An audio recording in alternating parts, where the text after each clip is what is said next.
Bem-vindo ao novo episódio do podcast Médicos Hands-On, ligando a medicina de ponta com você. Muito obrigado pelos likes, muito obrigado pela participação, muita gente comentando os vídeos, compartilhando os vídeos, isso é bom, porque vocês, ao que tudo indica, vocês gostam do nosso conteúdo. Se vocês quiserem deixar lá nos comentários opiniões a respeito de temas diferentes no podcast, essas opiniões serão bem-vindas e muito obrigado pela sua audiência. E hoje nós temos de novo aqui o Vinícius. O Vinícius é psiquiatra assistente lá no Instituto de Psiquiatria do Hospital das Clínicas da Faculdade de Medicina da USP, né, Vinícius? Vinícius, você está lá no ambulatório de... Transtornos do impulso. Transtornos do impulso. Inclusive está fazendo doutorado no tema, né, Vinícius? E hoje nós vamos falar sobre um assunto muito interessante, que é um assunto que, salvo engano, nós vivemos uma epidemia mundial, que é a depressão. Exato, Marcelo. Primeiramente, obrigado pelo convite. Show, Marcelo, novamente. Eu acho que o trabalho de vocês é muito importante para divulgação de conteúdo de qualidade e orientação para a população em geral. A gente vai falar hoje sobre depressão. E aqui nós falamos conteúdos baseados na medicina de evidência, né? Aqui a gente não enrola, aqui não existe floreamento, aqui não existe mágica. Aqui nós falamos conteúdos muito importantes para a população em geral, e depressão é uma epidemia mundial, né? Exato. Define aí para a gente rapidinho o que é depressão. Depressão, antes de definir, ela causa hoje mais de 200 milhões de pessoas em prevalência da ONU que afetam essas pessoas, e além disso, a gente sabe que é uma das maiores causas de incapacidade funcional no mundo. Salvo engano, esse ano, aqui no Brasil, foi a principal causa de afastamento do trabalho, né? Exato. Então houve uma explosão de afastamento. Agora de notícias, né? E aí define o que é depressão. Depressão é uma alteração neuroquímica no cérebro que afeta o indivíduo apresentando sintomas caracteristicamente por tristeza, falta de esperança, falta de energia, alterações do apetite, do sono, da capacidade de pensamento e de concentração. Isso pode levar também a pensamentos de morte e ideação. Vamos falar de uma forma menos médica e protocolar, né? O indivíduo com depressão, ele começa a se sentir dominado por pensamentos negativos de raiva, ansiedade e tristeza. E muitas vezes ele acaba se sentindo incapaz de manifestar sintomas positivos, como alegria e prazer.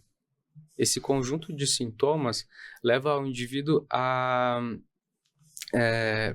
começar a ter desesperança em relação à vida. O corpo, sentimentos de cansaço, dor, muitas vezes acompanhada, levam a uma sensação que tem um artigo muito interessante do Fusar-Poli, que eles fazem, não sei se vocês já chegaram a ver aqueles artigos que tentam falar a experiência descritiva do paciente em relação ao diagnóstico. Ficou muito popular nos últimos 3 anos de vários diagnósticos. E esse indivíduo, ele com capacidade de ter sentimentos positivos, com manifestação de sintomas negativos que vão dominando seus pensamentos, uma lentificação motora, concentração, pode levar ele também a sentimentos de desesperança intenso e, consequentemente, pensamentos de morte e suicídio, que é a maior complicação que a gente tenta combater dentro da depressão. Agora, é interessante uma coisa que você falou, ele tem fixação nos pensamentos negativos. Sim. E assim, ele canaliza tudo que é meio negativo, ele canaliza a concentração para aquilo. Nada é capaz de tirar esse pensamento negativo dele. Isso, além desses sintomas, eles têm que persistir por mais de 2, 3 semanas. Isso é importante de relatar. Porque no nosso dia a dia normal, a gente pode sentir às vezes mais triste, mais alegre, faz parte da nossa vida. Mas alguns indivíduos, eles persistem e não conseguem mudar o foco desses pensamentos. Eles acabam canalizando para essas emoções. Às vezes eles escrevem como se tivesse uma nuvem negra sobre eles não conseguem olhar além disso. É impossível enxergar positividade, né? Exato. Me fala uma coisa, qual que é a linha entre a divisão de tristeza e depressão? Quando é que eu tenho que começar a desconfiar que a minha tristeza é exacerbada e eu estou no caminho de uma depressão? Primeiro, essa tristeza, essa falta de energia, essa irritabilidade, ela tem que persistir por mais de 2 semanas por via de protocolar. E apesar de eu tentar fazer outras mudanças na minha vida, a tentativa, ela persiste e eu não consigo mudar isso. Essa é uma coisa que a gente começa a observar nesses indivíduos, né? Ela tenta uma atividade, ela tenta fazer alguma coisa diferente para ver se dá mais Mas ânimo elas para sempre ela, vai para sentem uma academia, vai para algum cansadas. lugar e nada. Nada. Sempre se sentem cansadas, sem energia. As coisas que antes animavam ela, faziam elas felizes, não dão a mesma motivação, a mesma energia. Ela tenta mudar algumas coisas e isso ainda persiste. Esse é o indivíduo que acaba tendo um quadro de depressão. A gente sabe que episódios de depressão mais leve, muitas vezes eles podem durar um tempo menor. Só que se você não trata, não faz mudanças, não necessariamente de intervenções medicamentosas, mas intervenções de mudança de comportamento, terapia, ela pode se agravar e complicar. Agora, você falou aí leve, né? Existe a depressão leve, a depressão moderada, a depressão grave, é isso? Qual é a diferença entre elas? Tá. Na medicina, a gente caracteriza por sintomas, né? São 9 sintomas, e à medida que vai aumentando a quantidade de sintomas persistentes nesse paciente, a gente vai considerando um episódio mais leve, moderado ou grave. Além disso, a gente considera sintomas mais agravantes, né? Como a tentativa de suicídio, pensamento de morte, isso a gente já considera... Isso aí já está indo para grave, caso né? grave. E esses sintomas, eles têm que ter, obrigatoriamente, dentre esses 9 sintomas que eu comentei, a anedonia ou tristeza nesse indivíduo. Anedonia, A anedonia, ela vem da falta de prazer. Aquele indivíduo, coisas que antes eram prazerosas para ele, isso não acontece. Isso a gente falando de depressão no adulto, né? Existem algumas características especiais para quando a gente observa no idoso e na criança. A criança, adolescente, ele tende, às vezes, a apresentar mais sintomas de ansiedade, irritabilidade, do que a tristeza. Embora também exista com quadros de tristeza. Tá. E me fala uma coisa, por exemplo, uma depressão leve. Como que eu consigo enxergar um parente, um amigo com uma depressão leve? Quais são as principais características? Excelente pergunta. Como por ser um amigo, uma pessoa que está mais próxima, você conhece mais os padrões dele, de resposta, o que ele gosta.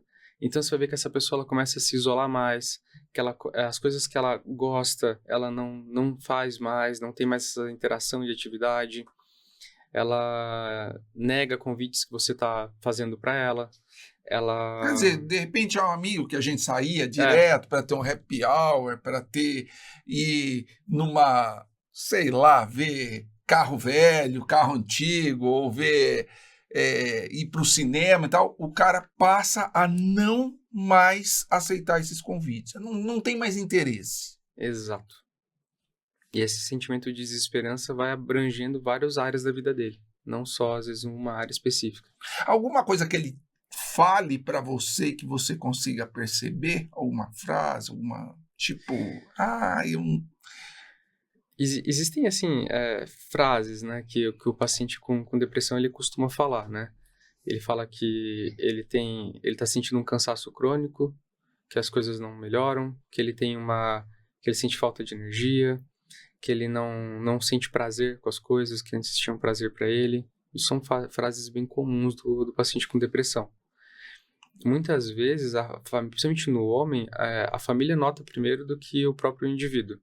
Isso, exatamente. A família vai vendo a mudança de comportamento e, em geral, os homens tendem a buscar menos ajuda, né? Eles tendem a tentar resolver por conta e, geralmente, quando eles buscam, são quadros mais moderados para grave.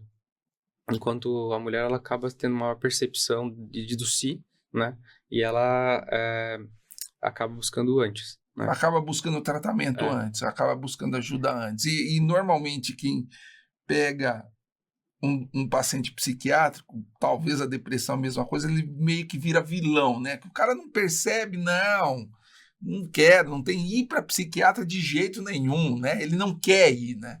Exato. Muitas vezes até a gente usa o auxílio de questionários para auto-aplicáveis ou a gente aplica no paciente para mostrar para ele alguns sintomas que talvez ele não liga diretamente com a depressão.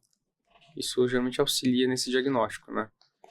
Mas geralmente eles vão nessa busca pontual. Às vezes buscam um tratamento, não tem uma melhora específica, eles abandonam, aí eles vão buscar outro depois de um tempo. E o que a gente sabe hoje de depressão é que quanto mais tempo a gente demora para tratar, mais difícil de buscar recuperação funcional. Então a gente tem que ser mais intervencionista nesses pacientes, né, no quadro. Tem que ser, e tem que pegar de uma forma precoce. E depressão moderada? Quando a gente pensa em estratificação, depressão leve, geralmente a gente vai abordar mais com mudanças de estilo de vida, abordagem terapêutica. Quando a gente passa para quadro moderado, já a gente entende a inserção de recursos biológicos. E quais seriam os sintomas, assim? A gente tem uma persistência de sintomas de tristeza, perda de funcionalidade no ambiente tanto profissional quanto na questões da vida familiar. Não produz mais no trabalho, né? Exato. E nesses casos a gente vai fazer uma intervenção biológica. Aí hoje a primeira linha são medicamentos serotoninérgicos. Tá. Embora a gente tenha outras. Quer dizer, eu percebo que o indivíduo está com depressão moderada quando ele não tem mais uma produção no trabalho, ele está arrumando muito problema no trabalho, ele já não vai trabalhar, ele fica em casa direto. Isso são os sintomas que... Exato. Ele posterga o trabalho, as coisas demoram, procrastina as atividades da vida dele. Uma forma que, nessa análise de como o indivíduo lida mesmo com a terapia, desse artigo do Fusar-Poli, ele fala que a depressão ela consiste em alterações do eu, do indivíduo, do tempo e da lida das emoções. Então, é um indivíduo que ele tem uma visão de tempo distorcida, as coisas parecem que não andam, que ele não funciona, que ele não vai dar certo. Ao mesmo tempo, a visão dele, ele se sente incapaz, dominado por esses sentimentos negativos. E, ao mesmo tempo, ele fica dominado por essas emoções negativas. Eu lembro que uma vez nós fomos resgatar uma paciente com depressão grave. Eu não fazia ideia do que era assim, né? Era recém-formado, que quando a gente chegou na casa dela, resto de comida para todos os lados, ela na cama, sem iniciativa para fazer nada, e a gente teve que resgatar, porque senão ia morrer sem comer, né? Exato. Eles chegam nesse estado. Aí eu cheguei numa depressão grave, né? Sim, e muitas vezes a busca de ajuda é muito escassa. A gente sabe que todo mundo que chega a um quadro de grave, até com suicídio, elas procuraram alguma vez ajuda durante a vida. Então, muitas vezes, essa única ajuda a gente tem que agir de forma efetiva com esses pacientes, né? Essa construção da pensamento de morte, ideação e essa falta de energia, ela vem aos poucos, né? Pela própria negligência de buscar ajuda ou não conseguir ter o apoio necessário até em volta dos pares deles em volta para entender que isso é um problema, né? Muitas vezes a gente tem alguns preconceitos, a gente ouve algumas frases que eu acho que são ruins, né? Isso é frescura, levanta e vai, faz, levanta né? Esse traseiro aí, vai fazer alguma coisa, né? E a gente tem que entender a complexidade disso, né? Essa pessoa ela vai evoluindo com sintomas de tristeza, desânimo, falta de energia, e ela se sente incapaz mesmo de sentir alegria, de sentir prazer, mesmo ela tentando. Então, muitas vezes, não é simplesmente, então vai lá e faz atividade física. Existe um processo de readaptação, apoio para esse indivíduo conseguir chegar lá. E muitas vezes, dependendo de como é abordado, se a família não entra com uma equipe, uma forma assertiva, esse indivíduo acaba se frustrando ainda mais. E aí, o que ele faz? Ele se isola. E ele, quer dizer, ele teve uma chance, ele não conseguiu, ele fica frustrado e isso faz piorar Exato. tudo, né? Eu sou incapaz. As pessoas falam que eu preciso levantar e fazer as coisas e eu não consigo. Então, eu não mereço estar aqui. Ele não tem iniciativa, né? E aí vai evoluindo para até piora do quadro. Quais são, ô Vinícius, as pessoas vulneráveis a ter depressão? Olha, quando a gente fala de uma prevalência de 200 milhões de pessoas no mundo, né? É muita gente. E 11 É acho que o muita último gente, era né? 11 milhões aqui no Brasil. Eu acho que todos nós, até certo ponto, a gente tem uma vulnerabilidade, né? Mas acho que pessoas passam por traumas mais intensos, têm um histórico, acho que é importante. Tentativas prévias associam uma nova tentativa, um novo episódio. O que a gente vê muito em estudos, se a gente não trata um episódio de depressão efetivamente, a tendência, e remite todos os sintomas, principalmente os sintomas residuais, que são mais difíceis de tratar, sintomas residuais são mais comuns, por exemplo, a insônia, a ansiedade. Esse indivíduo ele tem mais chances, em poucos anos, de ter um novo episódio. Isso vai virando uma bola de neve. Quer dizer, um indivíduo que tinha uma depressão leve, uma tristeza persistente, se ele não tratar, a chance de ele ter recorrência disso tudo é enorme. E existe fator genético? Existe. Tem estudos de associação de fenótipo que eles identificam, na verdade, a depressão como multifatorial e de várias origens também, né? A gente sabe que o que a gente definiu hoje de sintomas gerais de depressão, na verdade, são vários subtipos de depressão, que respondem até de formas de tratamentos diferentes. No mês passado, teve um artigo do Bock que foi muito interessante no meio científico, porque ele rastreou cerca de 700 genes que estariam ligados à depressão. Hoje a gente ainda não sabe como utilizar eles, né? A gente não sabe o que fazer com eles, mas a gente sabe que tem essa associação. E, inclusive, relacionados até com padrões de personalidade que a gente associava, né? Agora, a gente sabe, por exemplo, a adolescência. A adolescência é uma época de explosão, né? De modificações no corpo e modificações na mente. Até no podcast de games a gente falou que a iniciativa é extremamente exacerbada, né? Exato.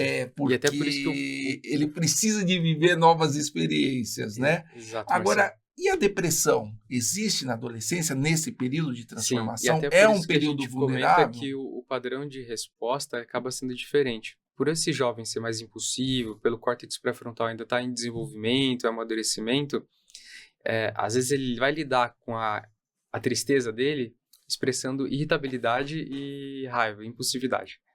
Então, às vezes, o indivíduo em depressão, ele pode fazer aquele padrão mais clássico de perda de energia, tristeza, mas muitas vezes ele acaba expressando com uma irritabilidade muito grande, crescente, né?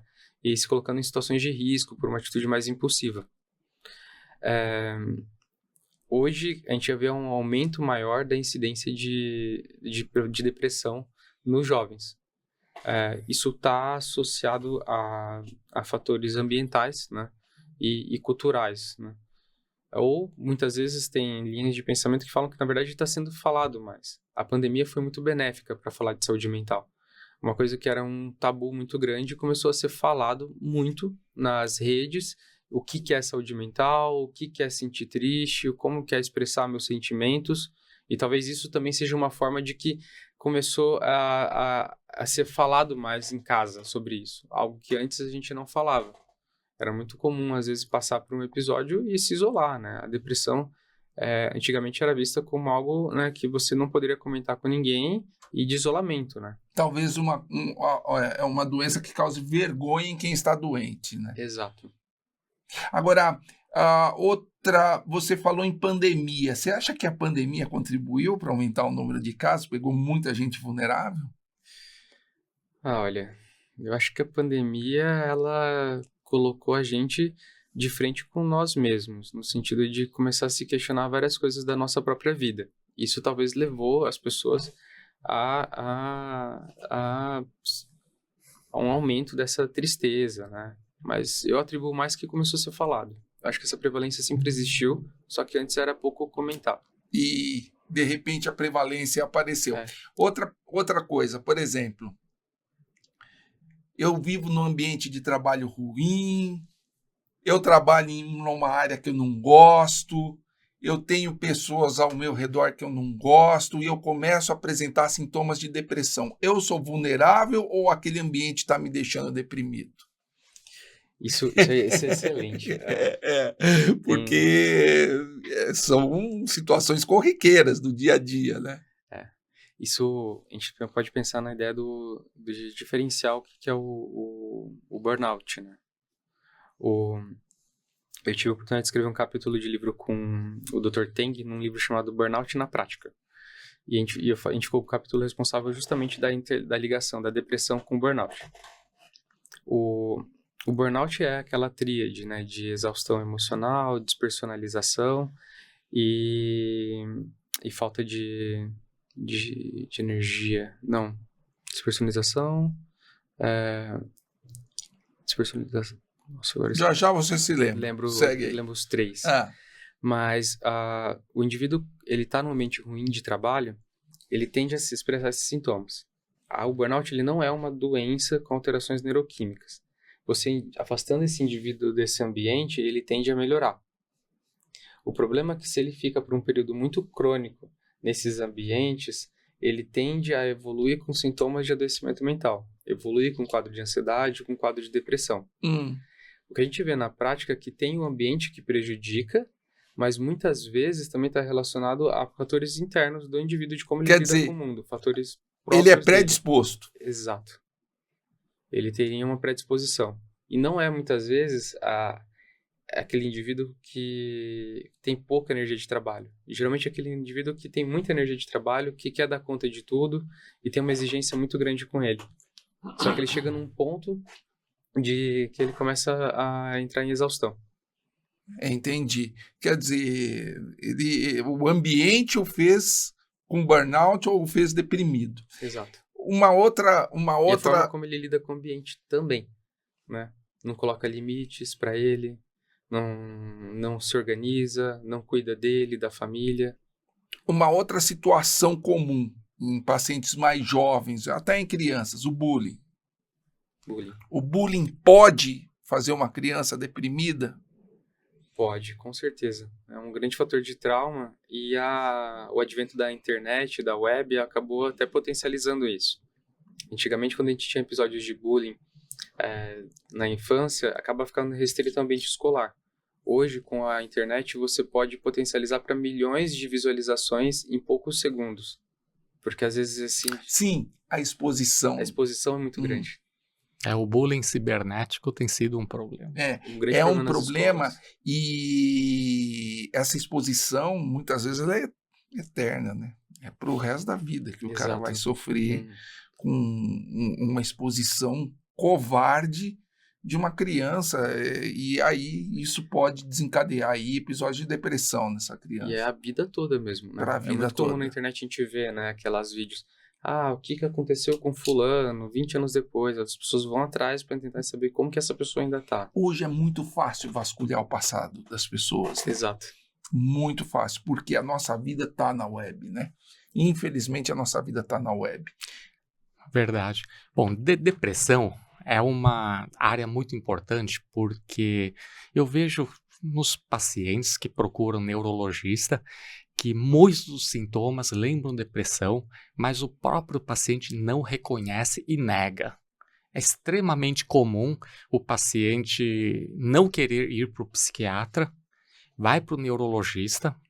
Quando o neurologista levanta a possibilidade, o próprio paciente nega pelo preconceito a própria condição de depressão. E não somente preconceito, falta de conhecimento também. Né? Então, a maioria das pessoas, quando a gente levanta a possibilidade, fala: o senhor se sente deprimido? Por exemplo, uma pergunta simples. O paciente tem muita dificuldade de responder. Né? Quando nós perguntamos se o paciente sabe o que é a depressão, uma parte significativa das pessoas da nossa população não sabe o que é a depressão. No entanto, nós sabemos que depressão é uma condição clínica extremamente comum, né, clínico-psiquiátrica, neurológica, extremamente comum. E o Brasil é um dos países que tem mais incidência maior de depressão, né? O Brasil, sabia, Marcelo, Eu que não o Brasil sabia. é uma das, Eu sei um dos que países... eu vi a estatística que saiu que, assim, alarmante de afastamento por depressão. Sim, Brasil, Muito junto com grande. os Estados Unidos, é um dos países com o maior número de deprimidos do planeta, né? Ou seja, e o que é a depressão que a população quer saber? A depressão, em termos neurológicos psiquiátricos, né, é um estado de funcionamento cerebral, em que, ou seja, o cérebro funciona de tal maneira em que nós temos os sintomas clínicos da depressão. E os sintomas clínicos da depressão nós podemos inicialmente resumir basicamente em 3 áreas. Alteração de humor. Então, dentro desse processo, nós temos que visualizar, sentir alteração de humor na pessoa, a questão do prazer, né, de sentir prazer, capacidade de sentir prazer, e a questão da energia, da pessoa se sentir com mais ou menos energia. Então, nós temos que valorizar essas 3 condições para a gente começar a pensar em depressão. Então, a questão do humor, os principais sintomas de alteração de humor seriam aquela pessoa que começa a se entristecer, né? Ou seja, tristeza faz parte de alteração de humor. Além de tristeza, a questão de energia, a pessoa se sente cansada, falta de vontade de fazer as coisas, falta de motivação, isso tem a ver com energia e humor, a falta de motivação. Então, aquela pessoa triste, que não tem vontade de fazer nada, né? E que perdeu o prazer pelas coisas. Isso nós chamamos de anedonia, ou seja, perda de prazer nas tarefas ou em atividades que antes dava prazer e que atualmente não dá mais prazer.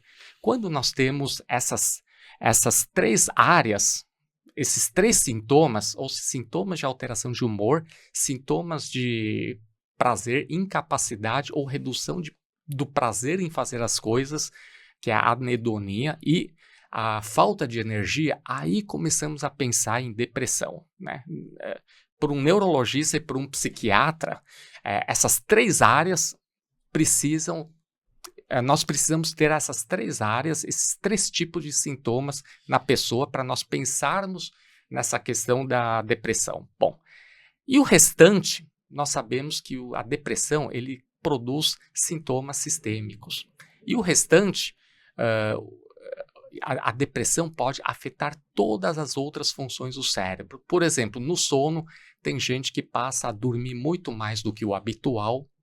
Por outro lado, tem gente que não consegue mais dormir, tem insônia. Ou seja, a questão do sono, nós falamos de alteração do sono.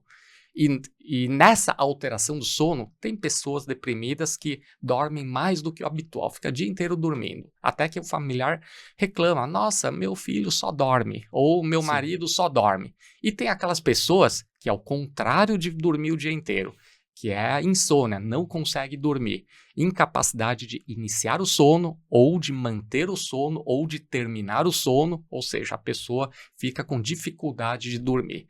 Bom, em relação a sono, então, é alteração de sono, tanto dormindo mais ou sem conseguir dormir. Ambos fazem parte dos sintomas da depressão. Fora isso, a questão da alimentação. Tem gente que perde o apetite e emagrece, né, como o caso que o Marcelo falou, que para de comer.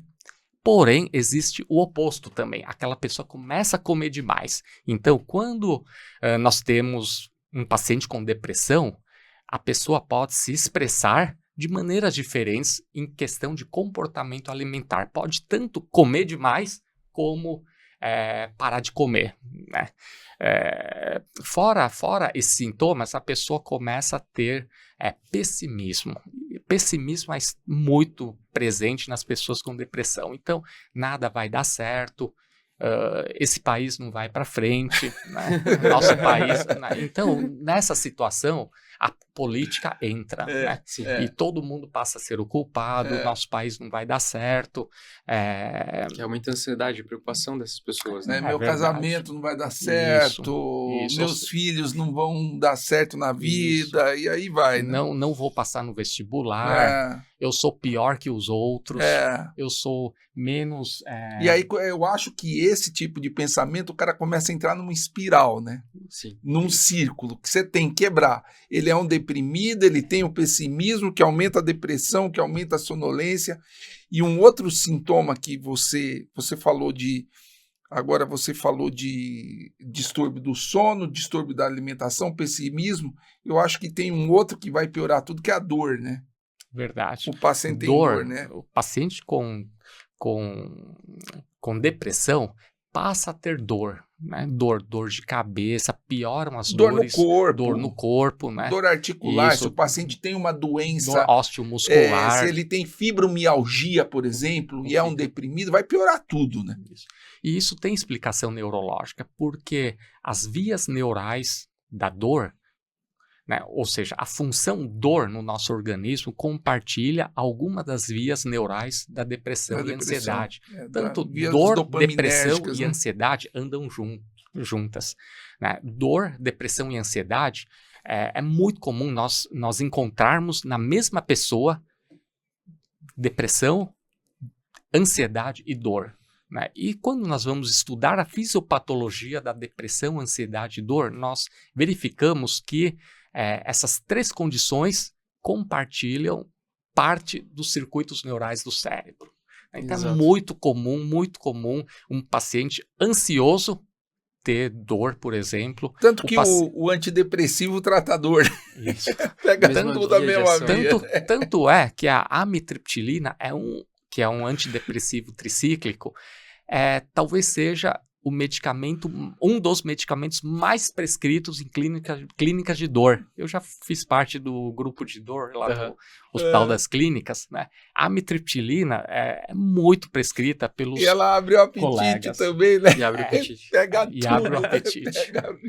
Pega todas as vias. É verdade. Então, a depressão, ela acomete diversos sistemas do organismo, né? Nós já falamos o sono, nós falamos a questão do apetite, do comportamento alimentar, a questão de comportamento de dor, e não esquecer que a depressão afeta a nossa cognição. Né? Então, nós começamos a não conseguir lembrar das coisas, dificuldade de aprender novas coisas, dificuldade de memória, até que depressão é uma causa de síndrome demencial. Tanto é que, normalmente, quando o paciente chega no neuro, né, com suspeita de Alzheimer, ou a primeira coisa que ele tenta descartar é a depressão, né? Ele tenta também, né? Tanto a gente chama de pseudodemência. Pseudodemência. Você Perfeito. tenta tratar a depressão porque muitas vezes aquele quadro de alteração de cognição, como você falou, é um quadro depressivo. E é incrível como muda, né? Como? Como muda o paciente. Muda. Ele vem ali, às vezes, até com movimentação mais estereotipada, diferente, com a identificação mental, e trata a depressão. 6 meses depois, ele está ativo, fazendo atividade física, se movimentando de forma rápida. No idoso é mais nítido ainda essa percepção de mudança de sintomas, né? Por isso que muitas vezes até se passa como um quadro de... Ele vem com uma depressão crônica e começa a se esquecer da sua vida. Então, tem pacientes que a família leva para o médico e o médico preenche critérios de demência. Né? Com certeza. Porém, quando o médico vai investigar a síndrome demencial, aí encontramos uma depressão. Ao tratar a depressão, aí retorna tudo. A memória melhora, a cognição melhora. Exato. Agora vamos falar de uma outra coisinha aqui que você está se esquecendo. O Parkinson e a depressão, né? Porque a via dopaminérgica pega a dor, pega alterações alimentares e pega Parkinson. Existe uma associação de Parkinson e depressão, né? Tem algumas doenças em que está muito associada à depressão. Uma dessas doenças neurológicas é é o Parkinson, né? A doença de Parkinson, nós temos alta prevalência de depressão nessa população, inclusive depressão, ansiedade e depressão faz parte dos sintomas pré-clínicos da doença de Parkinson. Quer dizer, o parkinsoniano ele não está deprimido porque ele está com Parkinson, ele tem um sintoma pré-clínico, ele já vem apresentando alterações antes dos sintomas motores. A depressão no parkinsoniano, a depressão pode acontecer 10 a 20 anos antes do aparecimento dos sintomas motores da doença de Parkinson. Então, hoje em dia, o diagnóstico de doença de Parkinson é clínico, baseado nos critérios motores da síndrome parkinsoniana, que é o retardo de movimento, que é a bradicinesia, rigidez plástica, tremor e a instabilidade postural, né? Esses sintomas, eles compõem o que nós chamamos de síndrome parkinsoniana ou parkinsonismo. Bom, na doença de Parkinson, nós temos o parkinsonismo, né? E nós pensamos na possibilidade da doença de Parkinson, começamos a raciocinar nesse sentido quando preenche os critérios motores. Porém, nós sabemos que no Parkinson nós temos sintomas não motores da doença de Parkinson. Então, os principais sintomas não motores são depressão, né, e depressão junto com ansiedade, extremamente comum, depressão e ansiedade. Fora isso, hiposmia, ou seja, incapacidade de sentir o cheiro das coisas. O que nós chamamos de alteração de sono, principalmente o distúrbio comportamental do sono REM, ou seja, quando a pessoa age durante o sonho, a pessoa se movimenta, fala, bate, etc., conforme o sonho, né? Que é o distúrbio comportamental do sono REM, né? E além disso, o parkinsoniano pode ter insônia também. Bom, fora isso, a constipação intestinal, ou seja, intestino preguiçoso. Fora isso, dor. Né? Dor faz parte dos sintomas pré-clínicos da doença de Parkinson, dos sintomas não motores da doença de Parkinson, né? E desautonomia, né? Bom, esse conjunto de sintomas pré-clínicos da doença de Parkinson pode acontecer de 5 a 10, 15 anos antes do aparecimento dos sintomas motores. E a depressão é extremamente comum. Então, frequentemente nós recebemos pacientes que já são acompanhados pelo colega psiquiatra por depressão e ansiedade de longa data. E, num certo momento, o psiquiatra começa a perceber que apareceu os sintomas parkinsonianos, aí o psiquiatra encaminha para o neurologista, ou a própria família percebe e procura o neurologista. Extremamente comum essa situação. Vinícius, vamos lá então. Pode falar. Fala, segue aí. Porque o Chu estava explicando todos os sintomas, e quando a gente fala às vezes de depressão, muita gente fica só na tristeza e na anedonia. E aí não procura ajuda, não procura ajuda especializada, e não entende a complexidade da depressão em todos os sintomas. De quando a gente for buscar o tratamento e de você entender que tem que abordar em várias áreas da vida da pessoa. Você tem que investigar melhor essa insônia, tem que investigar melhor a parte de alimentar, para assim a gente conseguir ter um bom tratamento nesse paciente.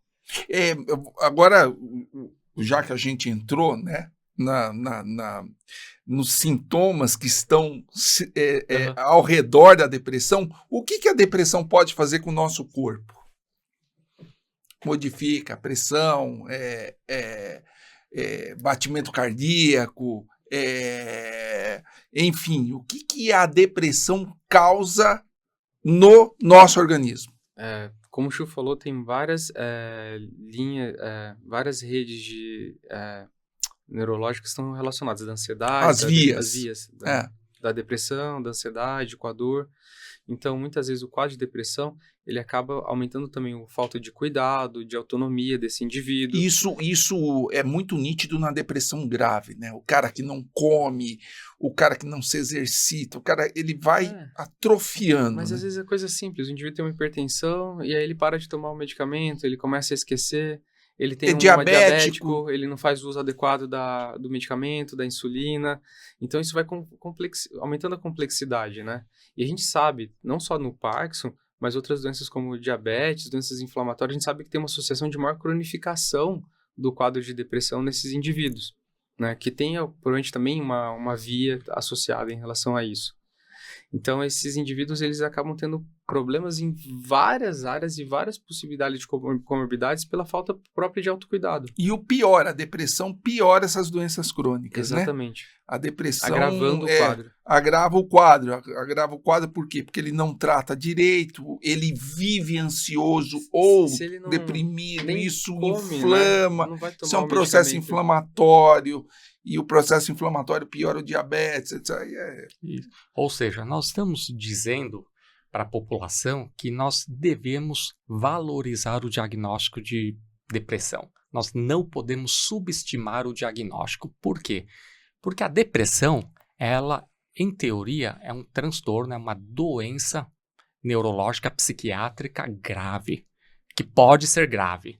E, inclusive, a depressão, se não tratada, pode aumentar a mortalidade das pessoas. Ou seja, a depressão é uma doença teoricamente, se grave, fatal.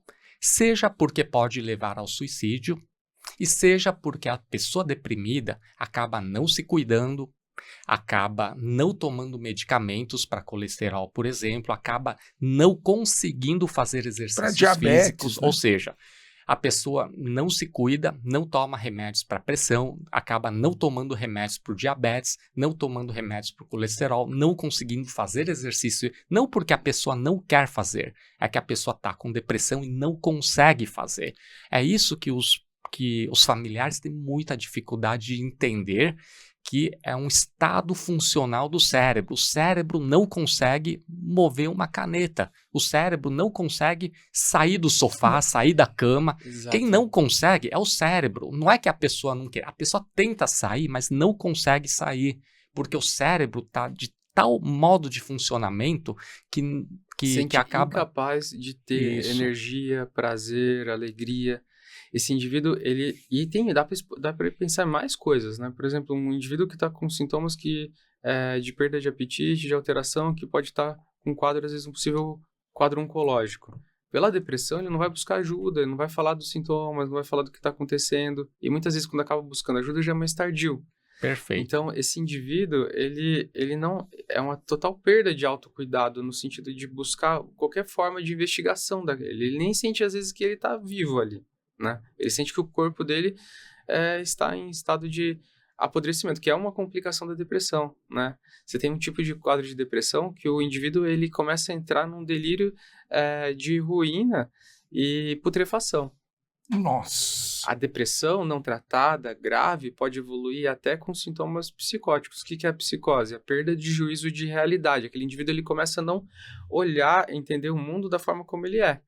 E tem quadros específicos que esse indivíduo, ele começa a entender que os próprios órgãos dele estão apodrecendo dentro dele. Principalmente mais como um idoso, final de vida.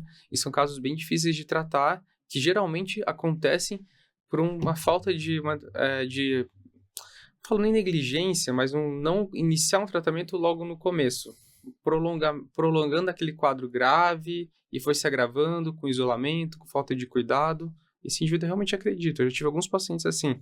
Eles chegam para você, doutor, eu acho que o sangue parou e meus órgãos estão podres. Existe. Você falou, eu ia falar em épocas, né, específicas da vida. Uma delas deve ser o idoso, né? O idoso que é um doente crônico, é um paciente que não tem tanta perspectiva. A depressão neles pode pegar até mais, né? Pode ser até mais grave, né? Eu sempre falo que, às vezes, a aposentadoria, o idoso, é a oportunidade da pessoa buscar fazer novas coisas, viver mais, se cuidar, vivenciar essa senescência, né? Mas o que muitas vezes acontece é a clara perda de funcionalidade daquele indivíduo. Por limitações físicas e por perdas do trabalho, ele começa a se isolar mais. E ele começa a se sentir menos útil na sociedade. Isso pode ser um agravante para o quadro de depressão. E tem uma outra fase específica que a gente tem que abordar, que é a menopausa, né? Eu acho que na menopausa, a mulher, ela fica mais vulnerável à depressão. Não? Estou errado? Não, sim, é mais comum. Ela tem mais oscilações hormonais que levam tem vias semelhantes com a parte de humor e alteram mais o humor, né? Tanto que nos protocolos de tratamento, por exemplo, de tensão, de processo de menopausa, tensão ou tensão pré-menstrual, é comum a gente entrar com serotoninérgico em casos mais graves, para diminuir esses efeitos, né? Isso está em protocolos mesmo de tratamento. O outro também é o puerpério, né? A gente sabe que essas ondas, o puerpério e a gestação em si, né? O período essas alterações hormonais que a mulher tem interferem diretamente no humor, né? No comportamento, na reação com o mundo. E a gente pode até ter casos graves, né? Casos de homicídio de crianças, né? Então, de são recém-nascidos, situações, né? Em que a depressão é mais frequente. Você lembrou bem, Marcelo, que é adolescência, é um grupo de risco para depressão, adolescência, né? Fase de adolescência, os nossos idosos, né?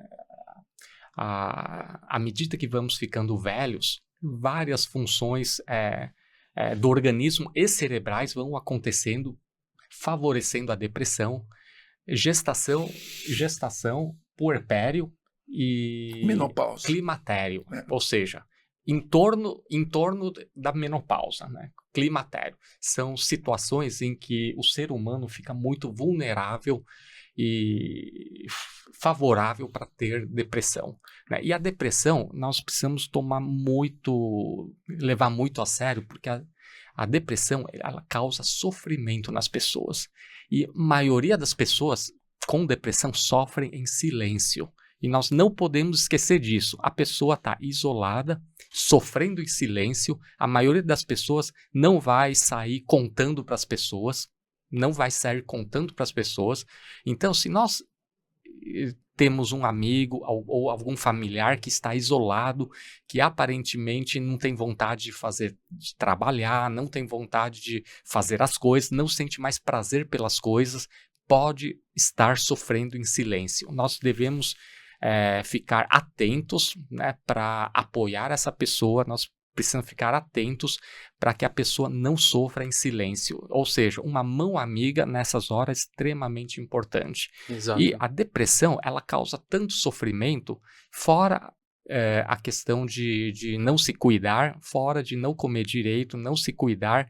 O sofrimento leva a muito estresse no corpo, né? Ansiedade leva a estresse no corpo, sofrimento leva a estresse no corpo. Inflamação, né? Inflamação no corpo, ou seja, a depressão encurta a vida.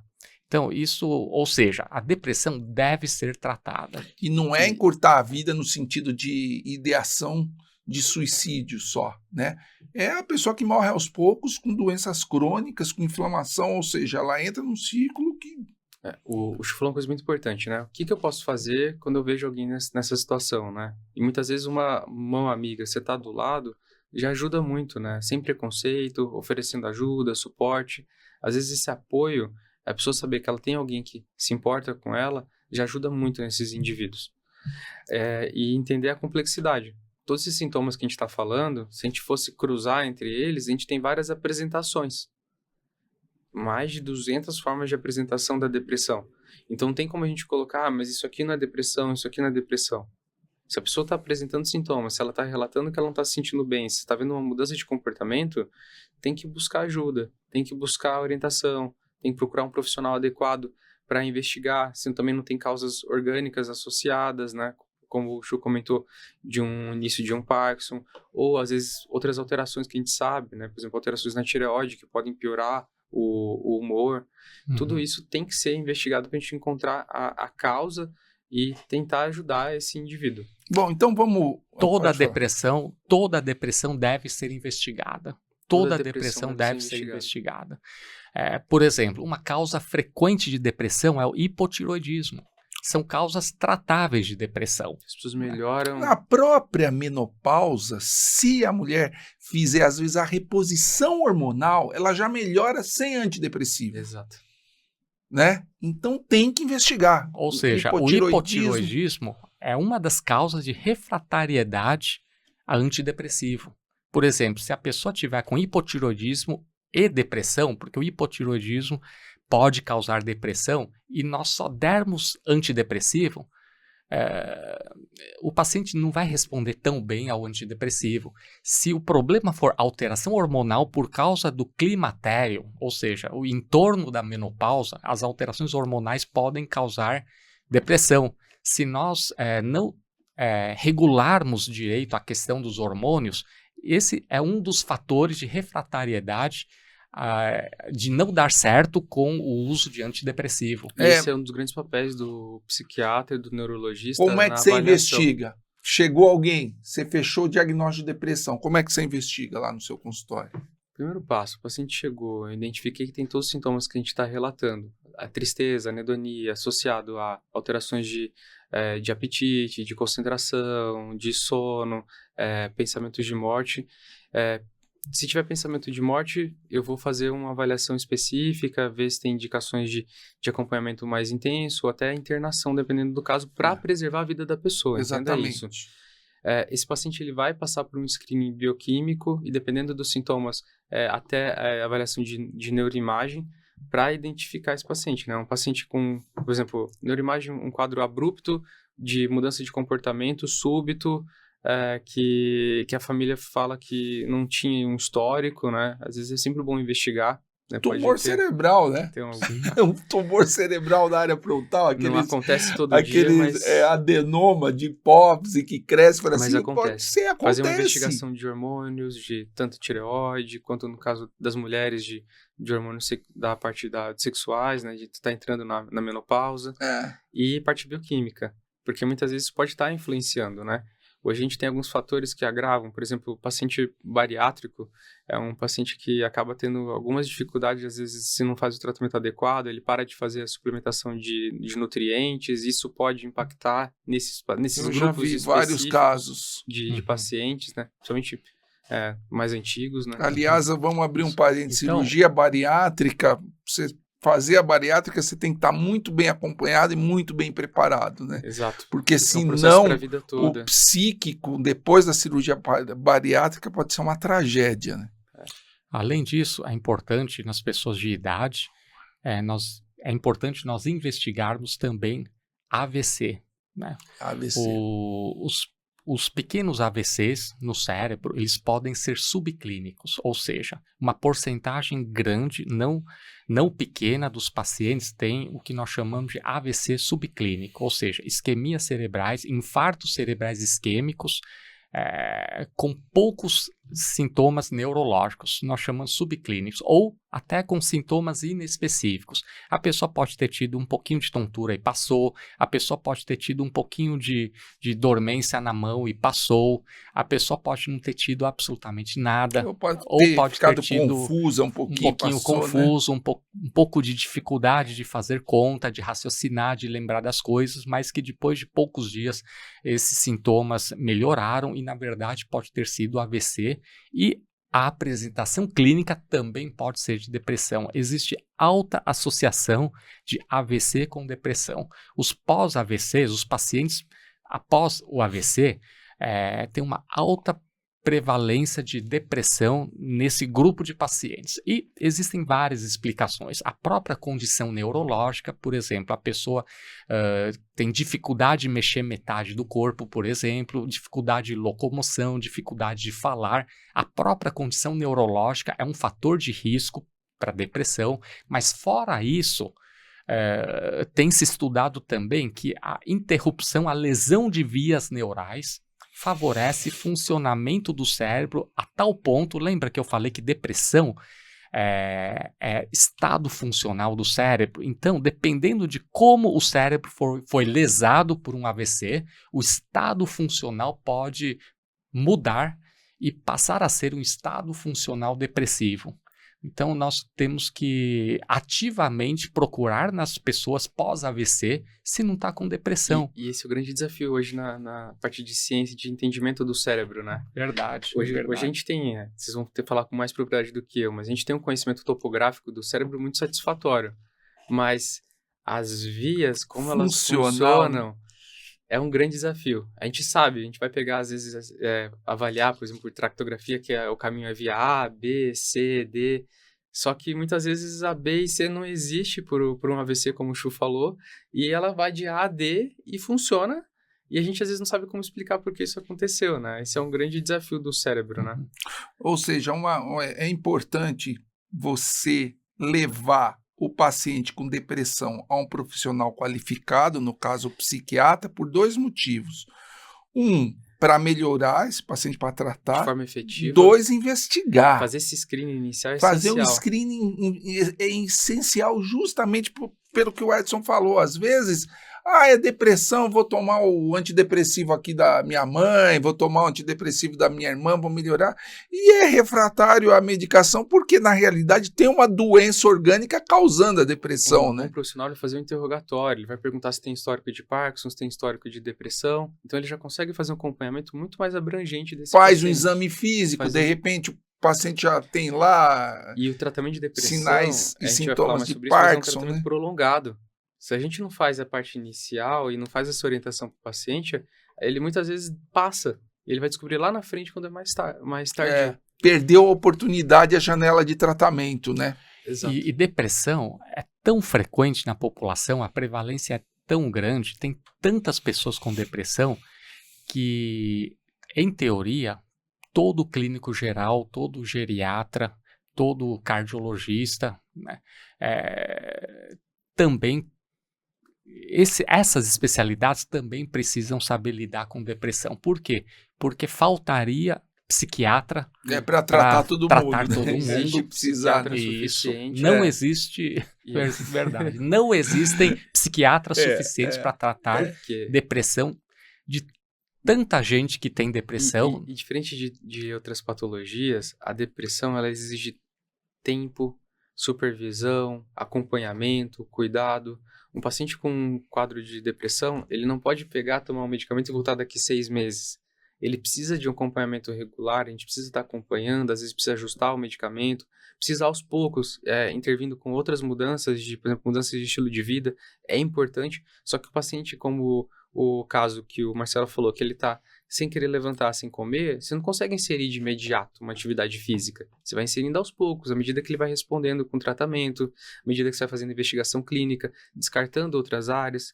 Muitas vezes o indivíduo ele chega com insônia, mas ele também tem quadros pré-mórbidos da insônia, de alteração, né, que a gente tem que tratar também, por exemplo, uma síndrome da apneia obstrutiva do sono, que isso piora e potencializa, né, não só quadro de depressão, mas a gente sabe que tem associação de piora de quadro cardiológico e outros quadros neurológicos, né, uma apneia não tratada. Tudo isso tem que ser investigado e é complexo, exige tempo, dedicação para o paciente. Cada vez mais o paciente com depressão, ele precisa, para ter uma boa recuperação e remitir os sintomas, um acompanhamento regular e constante, né? Regular e constante em relação ao tratamento. Bom, então vamos partir para tratamento. Mas eu acho que antes de partir para o tratamento, a gente falou de várias causas orgânicas. Vamos dizer, o paciente investigou, você descartou todas as causas orgânicas.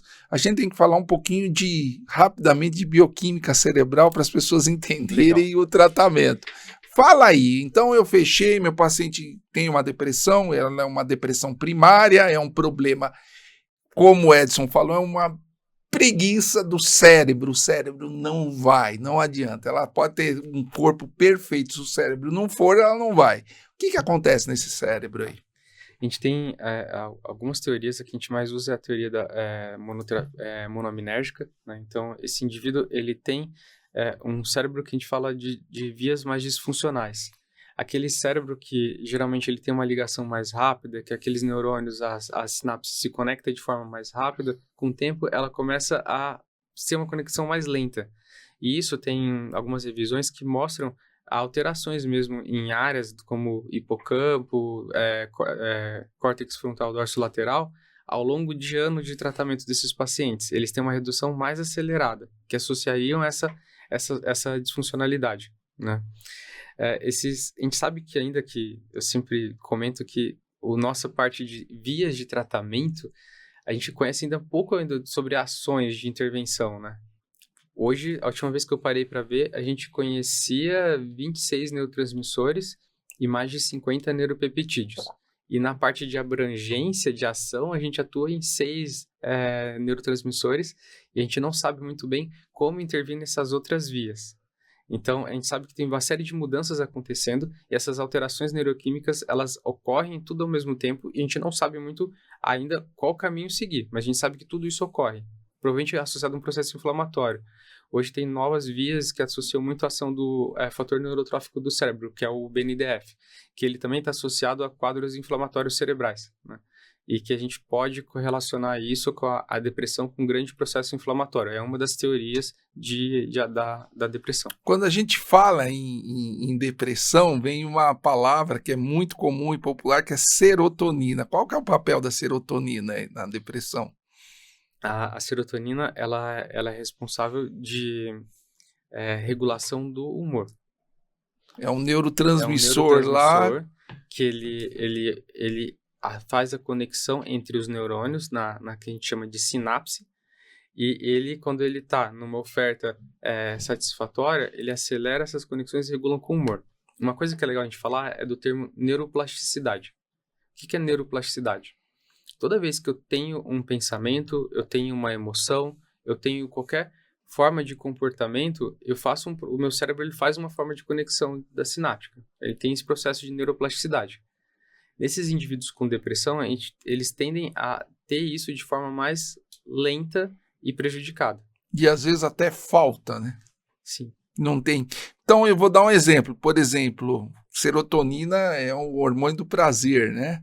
Então, se eu como um ouro branco, quando eu trabalhava, eu gostava de tomar ou sorvete de chocolate ou comer ouro branco, especialmente à tarde, que eu já estava exausto e não aguentava mais trabalhar. Cara, eu ia trabalhar com prazer, né, quando eu comia. Então, quer dizer, é um hormônio que dá satisfação, né? De repente, não sei... a serotonina ela vai dar prazer em diversas atividades diferentes, isso vai depender de cada indivíduo, né? Ou comer um chocolate, ou praticar um esporte, ou andar, ir para a natureza, sei lá. Ela vai te dar prazer. Hoje a gente associa muito a serotonina à regulação disso. E aí tem outros neurotransmissores que a gente associa até mais intensamente. Quais são eles? Com o prazer, como a dopamina a dopamina, né? A endorfina. As endorfinas, né? São os receptores opioides.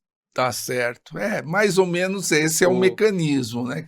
E tudo tão ligado, porque a gente precisa ter uma resposta de identificar que aquilo me gera um prazer, e aí a serotonina vai ajudar a regular se eu vou buscar ou não esse prazer, e a busca também. Certo. Então a serotonina é mais reguladora de todos esses hormônios. E a partir do momento que eu tenho esse prazer, eu tenho uma outra liberação de outros neurotransmissores. Certo. Que te dão prazer e te dão bem-estar, né? Exato. Que talvez na depressão tudo isso esteja desregulado ou esteja em falta, né? Tá bom, então a gente entendeu a bioquímica, agora a gente passa para os tratamentos. Fala aí, qual é a escala de tratamentos que você vai fazer com o indivíduo? Primeiro, eu acho que você fez o diagnóstico, né? Uma depressão primária, ou às vezes até secundária, vai tratar de qualquer forma, né? Claro que tem que tratar a doença base, mas tem que tratar de qualquer forma.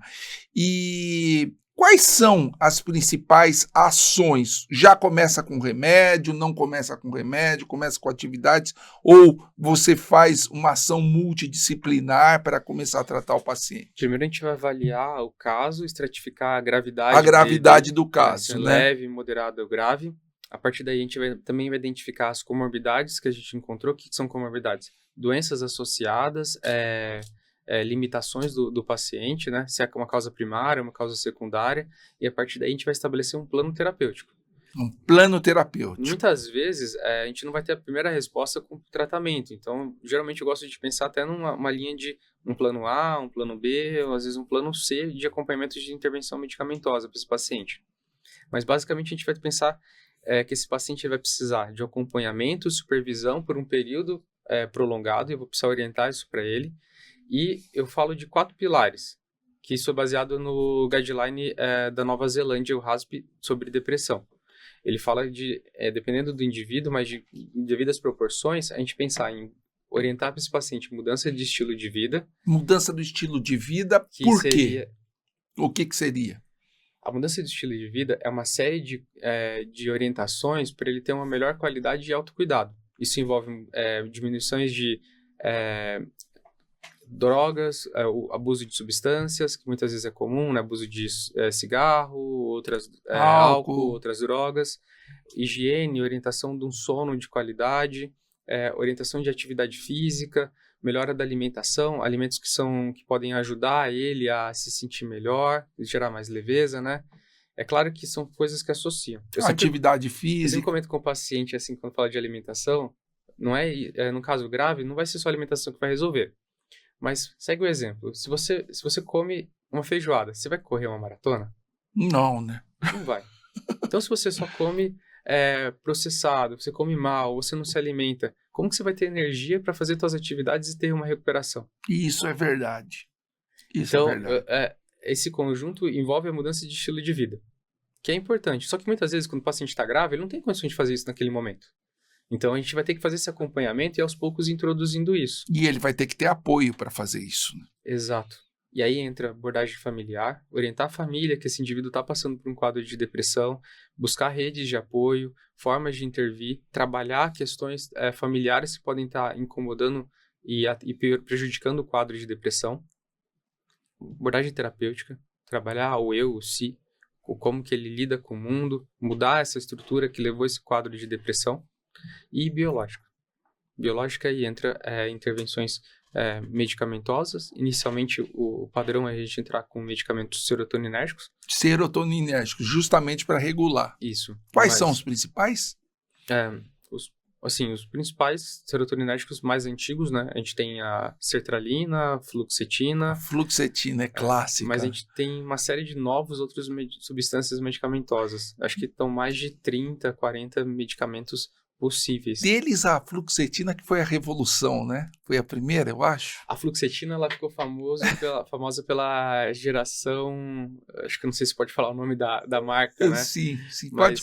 Geração Prozac, né? Ah, que era a Prozac, geração da felicidade, né? Existiam nos Estados Unidos propagandas que falavam que era a solução para você ter uma vida sempre feliz. Igual tinha propagandas, outras propagandas com exagero, né? Eles lançam e que é mais comum, exagero. Que a gente não tá tão acostumado, né? Mas você vai para os Estados Unidos, é comum você ver na TV propaganda de tratamento oncológico, né? Imunomoduladores, né? Que aqui no Brasil acaba não acontecendo. E, além disso, a gente tem medicamentos de ação duais, que não só atuam em serotonina, mas atuam em noradrenalina. E a gente pode intervir também com medicamentos com ação dopaminérgica, tá? Que é uma outra classe de medicamentos que geralmente atuam em dopamina e serotonina. Tá. A gente tem outros medicamentos que têm ações mais específicas e vão modulando. Caso esses pacientes tenham uma resposta insatisfatória, de má resposta a 2, 3 medicamentos, a gente pode pensar em medidas mais intervencionistas.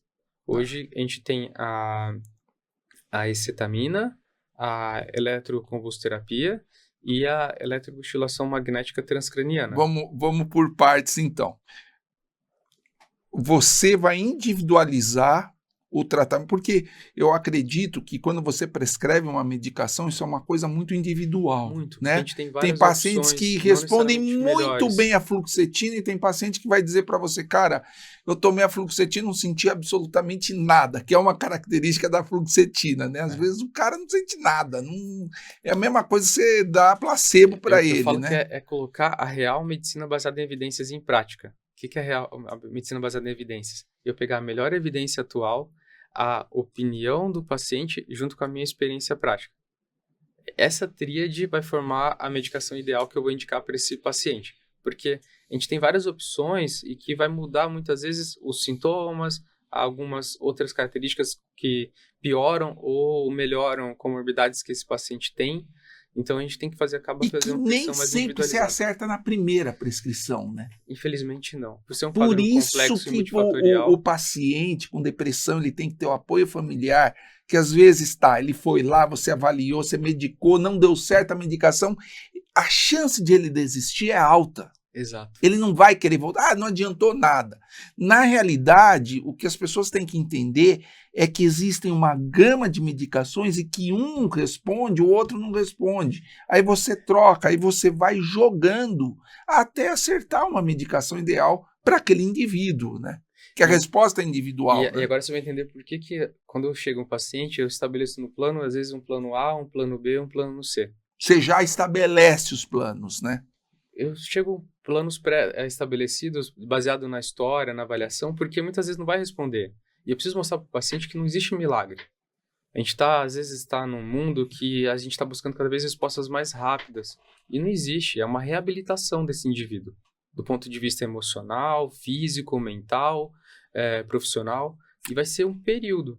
E talvez a gente não vai acertar de primeira. Por isso eu preciso acompanhar esse paciente, eu preciso orientar ele de forma constante. E muitas vezes a gente vai ter que fazer algumas mudanças. Quando a gente estabelece isso e ele entende de fato, ele fica... ele adere ao tratamento real. É a medicina dos 5 P's, é o P de participação do paciente, né? Não é isso? O paciente tem que participar e tem que compartilhar a responsabilidade do tratamento com o paciente. Isso é muito importante. É muito importante. A gente não pode falar ele tem que entender que ele faz parte do tratamento. Não é um medicamento sozinho que ele vai resolver, não é só atividade física, não é só essa mudança. A participação dele, a mudança dele, à medida que ele vai se melhorando, é essencial para ter reabilitação.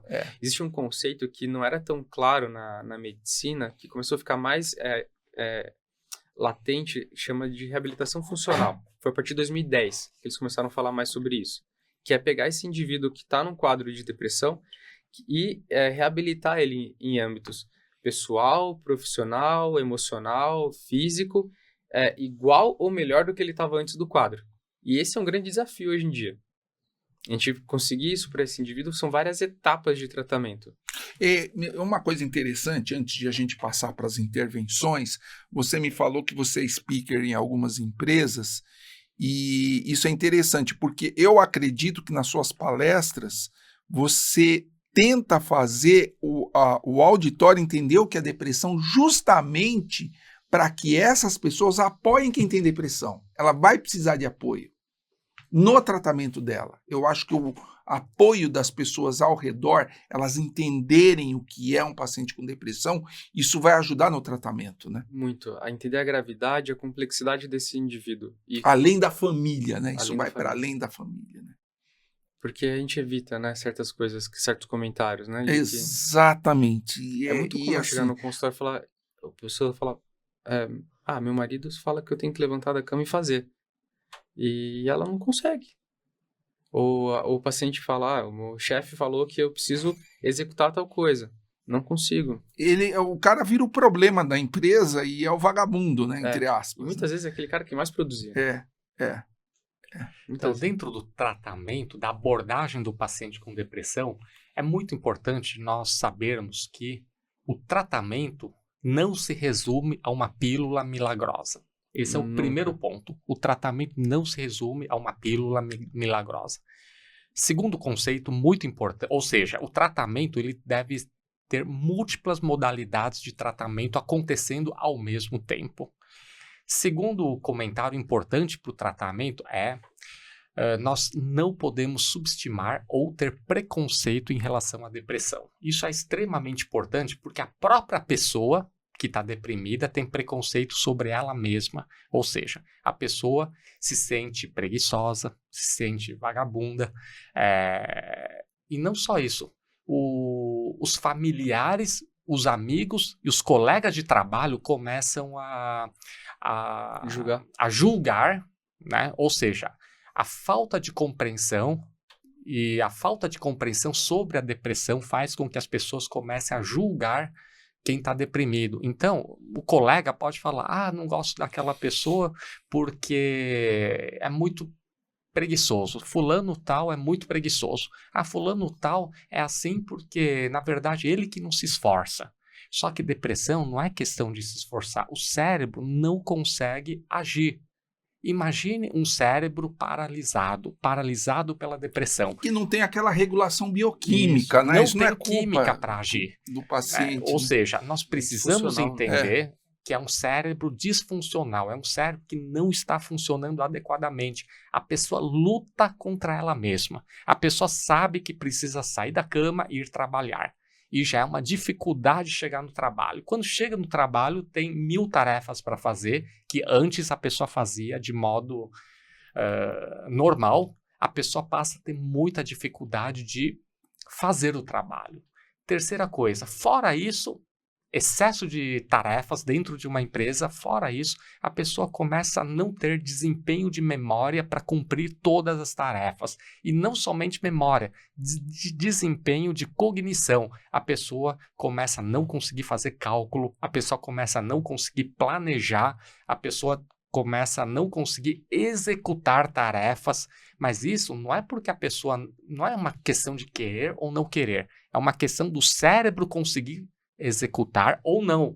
Ou seja, quando o cérebro passa a ter dificuldade, por isso que nós confundimos muitas vezes depressão com demência, né? Por isso que depressão pode dar um quadro pseudo-demencial.